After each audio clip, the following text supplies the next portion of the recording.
Alam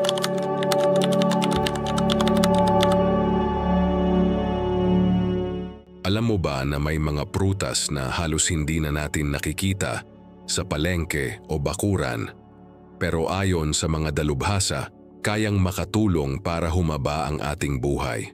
Isipin mo ito, habang karamihan ay abala sa pagbili ng mamahaling bitamina at imported na pagkain, nakakaligtaan na natin ang mga simpleng prutas na pwede palang magbigay ng dagdag lakas, proteksyon at mahabang buhay. Kaya tanong ko sa iyo ngayon, bakit nga ba hindi na natin binibigyang pansin ang mga prutas na ito? At kung ibabalik natin sila sa ating hapag, gaano kaya kahaba pa ang pwedeng idagdag sa ating mga taon? Oo kaibigan, ito ang tatalakayin natin ngayon. 8 prutas na bihira mo na lang makain, pero kayang magbigay ng dagdag buhay at kalusugan. At sisimulan natin sa unang 3. Sigurado akong ang mga prutas na ito ay magpapaalala sa iyo ng kabataan mo at magbibigay inspirasyon na mas pahalagahan ang kalusugan ngayon na tayo ay may edad na. Simulan natin sa atis.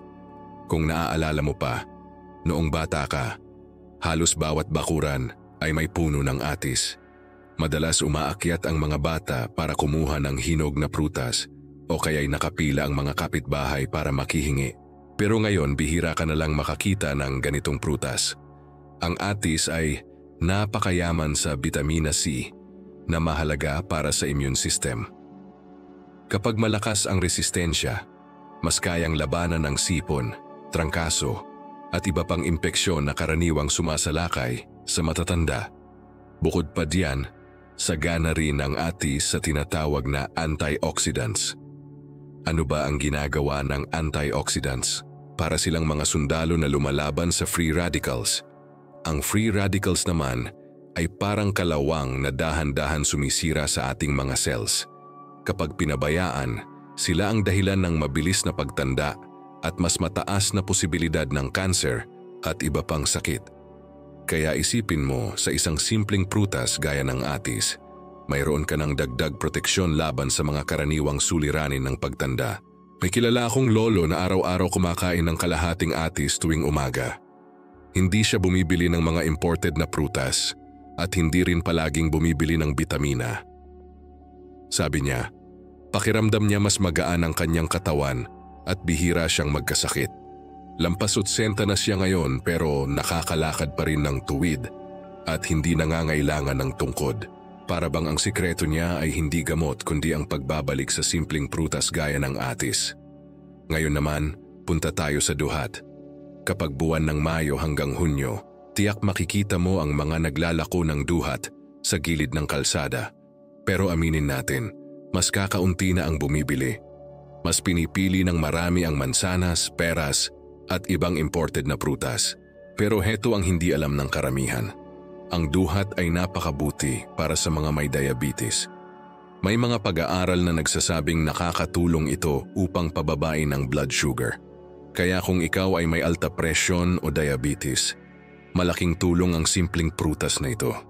Hindi lang iyon, mayaman din ito sa iron na panlaban sa anemia. Alam naman natin na maraming senior ang madalas nahihilo, nanghihina, o madaling mapagod dahil mababa ang dugo. Pero kung makakakain ka ng duhat sa tamang panahon, pwede nitong mapalakas ang iyong katawan at bigyan ka ng dagdag sigla. Naalala ko ang tatay ng kaibigan ko.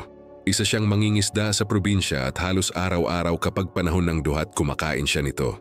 Sabi niya kahit mahirap at mabigat ang kanyang trabaho, hindi siya madaling mapagod. At ngayon na lampas 70 na siya, wala pa rin siyang malalang sakit. Ang sikreto niya ay simpleng prutas na karaniwang hindi pinapansin ng iba. Ang ikatlong prutas ay ang bayabas. Marami sa atin ang may alaala ng bayabas sa ating kabataan. Ang dahon nito ay ginagamit para hugasan ang sugat at bilang pangmumog. Pero ang mismong prutas, napakahalaga rin. Alam mo ba na mas mataas pa ang vitamina C ng bayabas kaysa orange? Kaya kung immune system ang usapan, bayabas ang natural na panlaban. Dagdag pa diyan, ang bayabas ay mataas sa fiber. Madalas kapag tumatanda na, bumabagal ang ating tiyan at nagiging mahirap dumumi. Kaya maraming seniors ang nagrereklamo ng constipation o kabag. Ang simpleng pagkain ng bayabas araw-araw ay pwedeng makatulong para maibalik sa normal ang galaw ng bituka. Bukod pa rito, mura lang ito at madali pang hanapin. Maaari mo itong kainin ng direkta, gawing juice o isama sa salad. Isang lola ang nakilala ko na araw-araw kumakain ng bayabas mula mismo sa puno sa kanilang bakuran. Sabi niya, kahit hindi siya bumibili ng bitamina, bihira siyang sipunin, masarap ang kanyang tulog at pakiramdam niya ay mas bata pa siya kaysa sa kanyang edad. Totoo ngang minsan, hindi sa presyo ng pagkain nasusukat ang benepisyo nito. Kung iisipin mo, itong 3 prutas na nabanggit ko, atis, duhat at bayabas, ay bahagi ng ating kultura at kabataan. Pero dahil sa modernong pagkain at kagustuhan ng imported, unti-unti silang nakalimutan. Ang problema, kasama rin sa nakalimutan ang kanilang mga benepisyo para sa kalusugan. Hindi mo kailangang gumastos ng malaki o bumili ng kakaibang produkto. Yung kailangan lang ay ibalik ang mga prutas na ito sa iyong hapag at makikita mo ang pagbabago sa iyong kalusugan at lakas. Kaya mga kaibigan, kung nais mong humaba ang iyong buhay, magsimula ka sa simpleng hakbang. Bumalik tayo sa mga prutas na kinalakihan ng ating mga lolo at lola. Dahil minsan, ang tunay na sikreto ng mahabang buhay ay hindi nasa bago at mamahalin, kundi nasa mga lumang bagay na nakasanayan na noon pa man. At hindi pa dito nagtatapos ang ating usapan.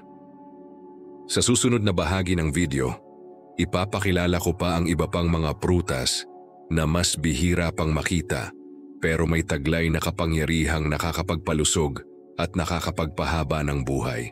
Sigurado akong magugulat ka dahil baka nasa paligid lang ng iyong bahay ang ilan sa mga ito pero hindi mo pa nabibigyan ng pansin. Kaya manatili ka hanggang dulo dahil bawat prutas ay may kakaibang benepisyo na maaaring maging susi para mas masarap at mas mahaba pa ang iyong pagtanda. Kung nakarating ka hanggang dito, ibig sabihin ay seryoso ka sa pangangalaga ng iyong katawan at kalusugan. Para makita ko kung kasama pa rin kita, ay comment mo ang 3 salitang ito. Prutas para buhay. Alam mo ba na may mga prutas na kahit madalas mong nakikita noon, halos hindi na pinapansin ngayon, pero may kapangyarihang makapagbigay ng dagdag lakas at mahabang buhay? Kung sa unang bahagi ay pinag-usapan natin ang atis, duhat at bayabas, ngayon naman ay ipapakilala ko ang 3 susunod na prutas na baka nakalimutan mo na. Siguradong magugulat ka dahil ang mga ito ay abot kamay lang at hindi rin kailangan ng malaking gastos para makuha ang kanilang benepisyo. Simulan natin sa santol. Sino ba sa atin ang walang alaala ng santol noong bata pa? Sa probinsya, madalas ay inaakyat ng mga bata ang puno. At pagkatapos ay sabay-sabay nakakainin, kahit pamapakla at maasim. Pero alam mo ba na ang santol ay sagana sa dietary fiber? Ang fiber ay nakakatulong sa digestion, tumutulong para hindi magkaroon ng constipation, at nakakatulong din sa pagtunaw ng taba. Para sa mga may edad, napakahalaga nito dahil madalas ay mabagal na ang metabolismo. Bukod pa diyan, ang santol ay mayaman din sa vitamin C at antioxidants. Ibig sabihin hindi lang panlaban sa sipon, kundi proteksyon din laban sa mga malalang sakit. May kilala akong lola na araw-araw nagagata ng santol at ginagawa itong ulam. Sabi niya, bukod sa masarap, nakakatulong ito para mas regular ang kanyang pagdumi at mas magaan ang pakiramdam. Hindi siya nagrereklamo ng kabag o hirap sa tiyan. Isipin mo, simpleng santol lang ang kasama sa kanyang pagkain, pero malaki ang nagagawa para sa kanyang kalusugan. Kaya kung dati ay nakasanayan mong kumain ng santol na may asin, bakit hindi mo subukang ibalik iyon paminsan-minsan? Ngayon naman ay pag-usapan natin ang chiko. Bihira ka na lang makakita nito sa mga palengke, pero kapag natikman mong hinog na, napakatamis at nakabubusog. So yung chiko ay mayaman sa dietary fiber din at sagana sa bitamina A at bitamina C. Ang bitamina A ay mahalaga para sa paningin na isa sa mga unang naapektuhan kapag tayo ay tumatanda. Madalas nating marinig sa mga senyor na malabo na ang kanilang mata, nahihirapan ng magbasa o makakita ng malayo. Pero sa tulong ng mga pagkaing mayaman sa vitamina A tulad ng chiko, maaaring mas mapanatiling malinaw ang paningin. Hindi lang iyon. Ang chiko ay may natural na glucose at fructose na nagbibigay ng mabilis na enerhiya. Kaya kung madalas kang nanlalata o mabilis mapagod, pwede itong maging natural na pampalakas. May nakilala akong lolo na dati ay mahilig uminom ng matatamis na soft drinks para magising ang kanyang katawan. Pero nang payuhan siya ng doktor na iwasan ang mga inumin na mataas sa asukal, pinalitan niya ito ng chiko. Sabi niya, pareho rin siyang nakakatanggap ng enerhiya, pero mas magaan sa katawan at hindi nakakasama sa kalusugan. Ngayon punta naman tayo sa siniguelas. Aminin mo, bihira na lang talagang makakita nito ngayon. Kapag summer season lang ito lumalabas, at kadalasan ay sa mga lumang probinsya mo, makikita ang puno nito. Pero alam mo ba na ang siniguelas ay napakayaman sa vitamin C, iron, at potassium? Ang kombinasyon na ito ay napakahalaga para sa kalusugan ng puso at ng dugo. Ang potassium, halimbawa, ay tumutulong para mapanatiling maayos ang blood pressure. Sa mga matatanda na madalas may alta presyon, napakalaking bagay nito.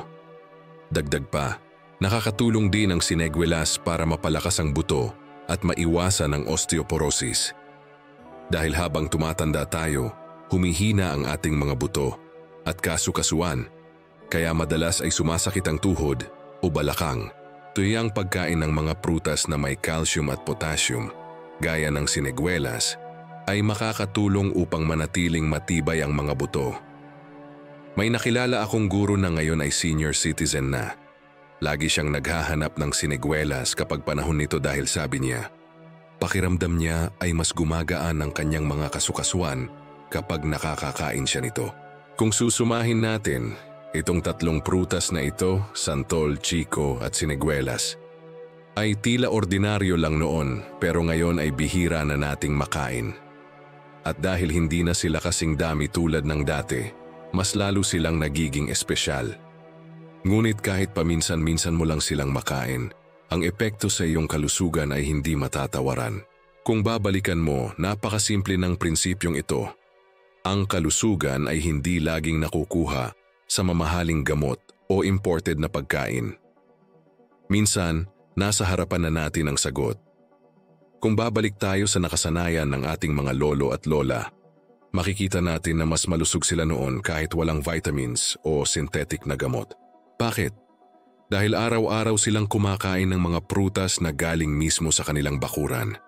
Kaya ngayon, isipin mo kung gaano kalaki ang pwede mong maibago sa iyong kalusugan kung sisimulan mong ibalik ang mga prutas na ito sa iyong hapag. Hindi mo kailangan ng malalaking pera o mamahaling alternatibo. Ang kailangan lang ay bukas ang isip at disiplina na subukan muli ang mga bagay na minsan ang naging bahagi ng ating pamumuhay. At dito ko gustong iwanan ang tanong sa iyo, kailan mo huling natikman ang santol, chiko o siniguelas? Kung hindi mo na maalala, baka ito na ang tamang oras para muling hanapin ang mga ito. Ngayon, huwag kang bibitaw dahil sa susunod na bahagi, ipapakilala ko pa ang huling dalawang prutas sa ating listahan. Mas bihira silang makita, pero ang benepisyo nila ay mas malalim pa kaysa iniisip natin. Kung gusto mong malaman kung alin pa ang mga prutas na kayang magpahaba ng buhay, siguraduhin mong manatili hanggang dulo. Kung nakarating ka pa rin dito, ibig sabihin ay determinado ka talagang alagaan ang iyong kalusugan. Para makita ko kung kasama pa rin kita, i-comment mo ang tatlong salitang ito. Prutas lakas buhay. Alam mo ba na may mga prutas na halos hindi mo na makikita sa mga palengke ngayon? Pero kung minsan ay bigla mong matatagpuan sa bakuran ng matatanda sa probinsya. Kapag nadiskubre mo ang mga ito, para kang nakahanap ng kayamanan. At higit pa sa sarap ng lasa, dala rin nila ang benepisyo na makapagbigay ng lakas, kalusugan at dagdag na haba ng buhay. Sa unang dalawang bahagi, pinag-usapan natin ang atis, duhat, bayabas, santol, chiko at siniguelas.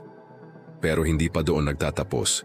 May dalawa pang prutas na bihira na pero napakahalaga para sa ating mga senior. Unahin natin ang kamyas. Aminin natin, maraming bata ang ayaw sa prutas na ito dahil sa sobrang asim. Madalas natin itong ginagamit bilang pampaasim sa sinaing na isda o sinigang, pero bihira itong kainin ng diretso. Gayunman, ang kamyas ay may dalang napakalaking benepisyo. Una, ito ay may mataas na bitamina C na tumutulong para palakasin ang immune system. Pangalawa, nakakatulong ito para mapababa ang cholesterol at blood pressure. Sa panahon ngayon na maraming senior ang may alta presyon at sakit sa puso, napakahalaga ng ganitong simpleng prutas. May kilala akong lola sa Laguna na araw-araw naglalagay ng kamyas sa kanyang luto. Sabi niya, hindi man niya direktang kinakain ng hilaw, pero dahil palagi niya itong isinasama sa pagkain, mas magaan ang kanyang pakiramdam. Hindi siya madaling hingalin at sabi pa ng doktor niya, maayos ang kanyang cholesterol level kahit hindi siya umiinom ng mamahaling gamot. Isipin mo, simpleng prutas na karaniwang nakikita lang na nakabitin sa puno, kayang magbigay ng ganitong epekto. Ngayon naman ay pag-usapan natin ang balimbing. Kung may naaalala kang prutas na hugis bituin kapag hiniwa, ito yon.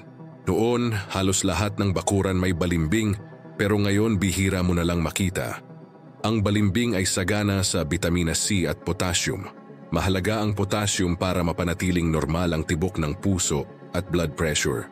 At gaya ng siniguelas, nakakatulong din ito para mapatibay ang mga buto. May isang lolo akong kilala na araw-araw kumakain ng balimbing tuwing hapon. Sabi niya ito raw ang paborito niyang pantanggal uhaw at pampalakas ng katawan. At lampas 80 na siya ngayon, pero nakakalakad pa rin ng diretso at masigla pa rin ang kanyang boses. Totoo ngang hindi kailangang maghanap ng mamahaling pagkain para manatiling malakas. Kung titingnan mo lahat ng 8 prutas na ito, atis, duhat, bayabas, santol, chiko, siniguelas, kamiyas at balimbing, ay parang nawawala na sa ating hapagkainan. Pero kung babalikan natin sila at gagawin silang bahagi ng ating regular na pagkain, tiyak na makakatulong sila para maging mas malakas ang katawan, mas malinaw ang isipan at mas mahaba ang buhay. Bakit ko ito sinasabi? Kasi malinaw ang aral na iniwan ng ating mga lolo at lola. Noon, wala silang mamahaling gamot, wala silang imported na bitamina. Pero bakit marami sa kanila ang umabot ng 80 o 90 na malakas pa rin? Ang sikreto nila ay simpleng pagkain ng sariwa at lokal na prutas. Mga prutas na galing mismo sa bakuran, hindi mula sa ibang bansa. Mga prutas na puno ng sustansya at hindi binago ng kemikal. Kung iisipin, hindi natin kailangang bumalik sa nakaraan para maibalik ang kalusugan. Ang kailangan lang ay bukas ang ating mga mata at puso para muling pahalagahan ang mga prutas na halos nakalimutan na ng modernong panahon.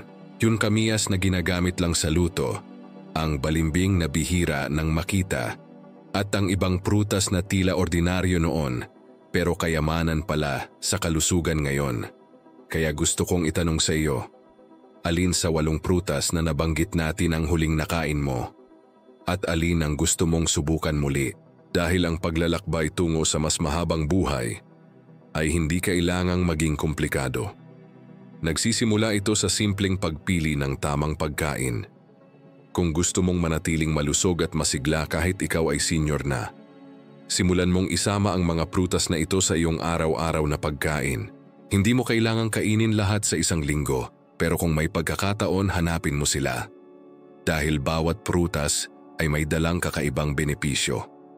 Isipin mo na lang, sa bawat kagat ng bayabas, may dagdag na proteksyon sa iyong immune system.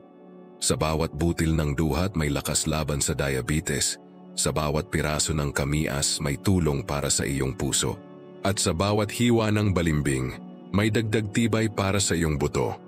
Hindi ba't napakasarap isipin na ang mga simpleng prutas na ito ay nagdadala ng ganoong halaga? At higit sa lahat, ang pagkain ng mga prutas na ito ay hindi lang tungkol sa kalusugan. Isa rin itong pagbabalik sa ating kultura at alaala. Sa bawat kagat ng santol, Maalala mo ang paglalaro sa ilalim ng araw noong bata ka. Sa bawat chiko, maririnig mo ang tawanan ng mga kapitbahay na sabay-sabay kumakain. Sa bawat siniguelas, maalala mo ang init ng tag-araw sa probinsya. At sa bawat balimbing, mararamdaman mo ang simpleng ligaya ng pagkain mula sa sariling puno. Kaibigan, ito ang gusto kong iwan sa iyo bilang huling mensahe. Ang buhay ay hindi palaging tungkol sa kung gaano karaming taon ang madadagdag, kundi kung gaano kasarap ang bawat taon na iyon. At kung gusto mong gawing mas masarap at mas mahaba ang iyong pagtanda, magsimula ka sa simpleng hakbang. Ibalik ang mga prutas na minsan nang naging bahagi ng iyong buhay. Kung nakarating ka hanggang dito, ibig sabihin ay buo mong tinapos ang seryeng ito. Johnny, para makita ko kung kasama pa rin kita hanggang sa dulo, ay comment mo ang 3 salitang ito. Prutas haba buhay. Alam mo ba na ang mga prutas na nakasanayan ng ating mga lolo at lola ay hindi lang basta pagkain, kundi parang natural na gamot na ibinigay ng kalikasan? Kung minsan, dahil sa sobrang dami ng bagong produkto sa merkado, nakakaligtaan na natin ang simpleng prutas na kayang magbigay ng ginhawa at sigla. Pero kung tutuusin, ito ang tunay na sikreto ng mas mahabang buhay. Sa mga naunang bahagi, pinag-usapan natin ang 8 prutas na bihira ng kainin ngayon. Atis, duhat, bayabas, santol, chiko, siniguelas, kamiyas, at balimbing. Ngayon, pag-usapan naman natin kung paano mo sila maisasama sa araw-araw na pamumuhay at bakit napakahalaga ng simpleng hakbang na ito para sa kalusugan ng isang senior. Isipin mo ang isang umaga kung saan nagising ka nang mas magaan ang katawan.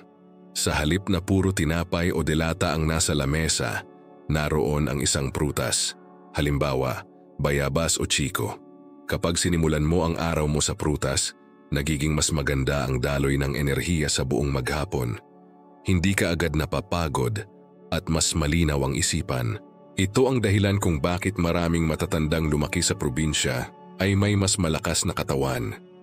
Dahil araw-araw silang nasanay sa sariwang prutas. Tandaan, ang bawat prutas ay may kanya-kanyang benepisyo. Ang atis halimbawa ay panlaban sa sipon at trangkaso. Ang duhat ay tulong laban sa diabetes. Ang bayabas ay para sa digestion.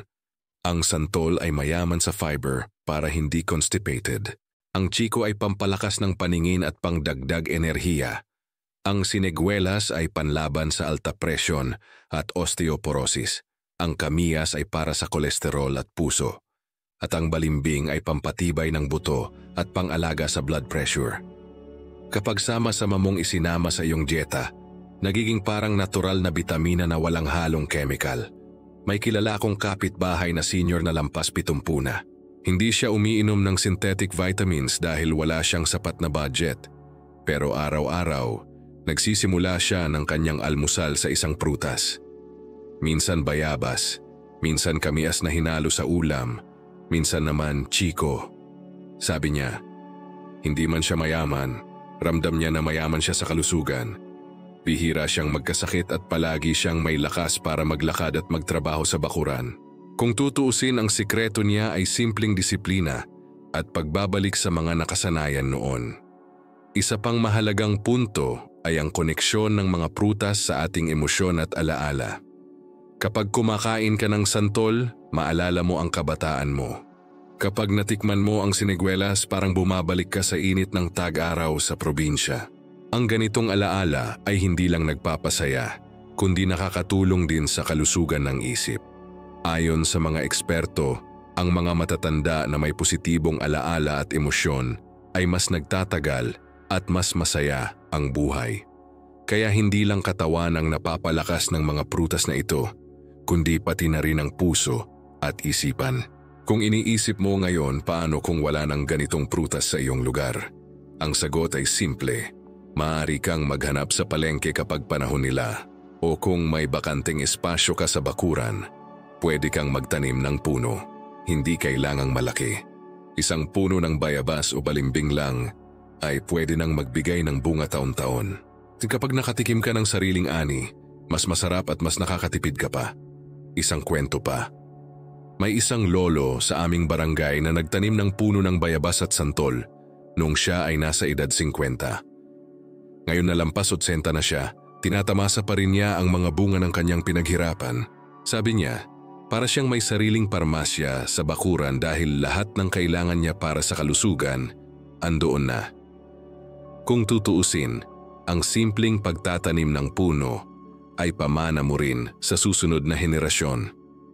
Kaibigan, gusto kong bigyang diin na ang mga prutas na ito ay hindi lang para sa katawan kundi para sa buong buhay mo. Hindi ito magic pero ito ay likas. Kapag palagi mong isinasama sa iyong pagkain, unti-unti mong mararamdaman ang pagbabago.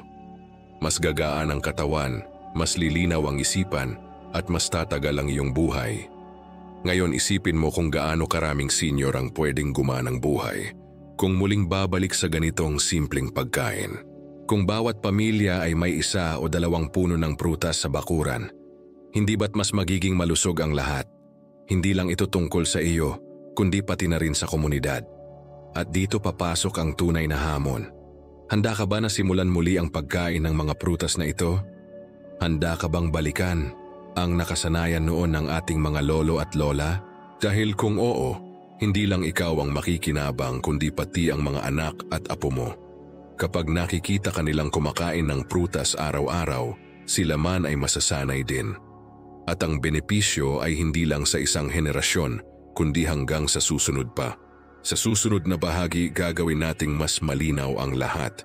Ibubuod natin ang mga natutunan mula sa 8 prutas na ito at bibigyan kita ng inspirasyon para magsimula agad. Dahil hindi sapat na alam lang natin ang impormasyon. Ang kailangan ay gawin natin ito. Kung nakarating ka hanggang dito, ibig sabihin ay talagang seryoso ka sa pag-aalaga ng iyong katawan. Para makita ko kung kasama pa rin kita, ay comment mo ang 3 salitang ito. Prutas araw-araw. Alam mo ba na minsan, ang pinakamalaking pagbabago sa ating kalusugan ay nagsisimula lang sa isang maliit na hakbang. Hindi ito tungkol sa mamahaling gamot, hindi rin tungkol sa mga imported na pagkain. Minsan, ang sikreto ng mas mahabang buhay ay nasa simpleng prutas na matagal na nating kilala, pero nakalimutan na ng marami. Kaya ngayong nasa huling bahagi na tayo ng ating paglalakbay, gusto kong ibigay sa iyo ang pinakamahalagang mensahe. Ang buhay mo ay nasa iyong mga kamay at bawat kagat ng prutas na piliin mong kainin ay dagdag lakas at dagdag taon sa iyong buhay.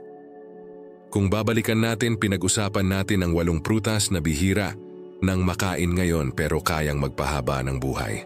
Ang etis na panlaban sa sipon at nagbibigay ng proteksyon laban sa mabilis na pagtanda. Ang duhat na tulong sa may diabetes at nagbibigay ng sigla sa dugo. Ang bayabas na sagana sa bitamina C at nakakatulong sa digestion. Ang santol na mayaman sa fiber at nakakatulong para sa regular na pagdumi. Ang chiko na nagbibigay ng lakas at tumutulong sa paningin.